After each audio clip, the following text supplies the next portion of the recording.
রাতে ডিনারের জন্য বানিয়ে ফেললাম বড় রুই মাছ দিয়ে ফুলকপি আলুর ঝোল। খেতে খুব মজা হয়েছিল, কেননা আমরা হলাম মাছে ভাতে বাঙালি। মাছ খেতে আমাদের খুবই ভালো লাগে, আর সেটা যদি হয় পছন্দের মাছ। আমি সবকিছু রেডি করে নিয়ে ঝোল ফুটিয়ে ফেললাম।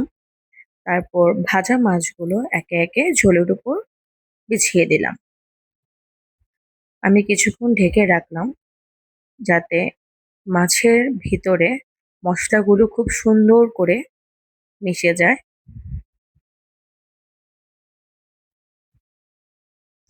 আমি একটু নাড়াচাড়া দিয়ে সবকিছু একেবারে মিক্স করে দিচ্ছিলাম, যাতে খুব ভালোভাবে সবকিছু মিশে যায়।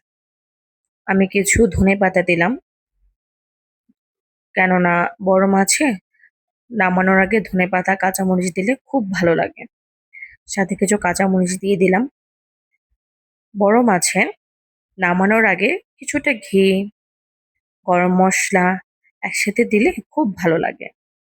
আমার ঘিটা একটু ঠান্ডা জায়গায় ছিল, মানে আমি ফ্রিজে রেখেছিলাম, যার কারণে এরকম জমাট বেঁধে গিয়েছে।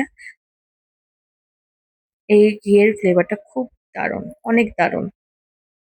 আমি কিছুটা ঢেকে রাখলাম যাতে করে ঘি, গরম মসলার অ্যারোমাটা খুব ভালো করে তরকারিতে মিশে যায়।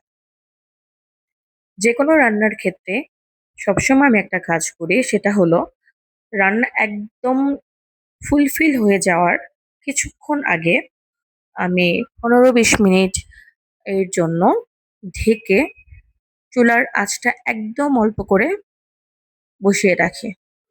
এতে করে আমার আইডিয়া থেকে আমি বলছি, এতে করে আমার মনে হয় আমাদের যেকোনো রান্নার ফ্লেভার, আসল টেস্ট খুব ভালো পাওয়া যায়।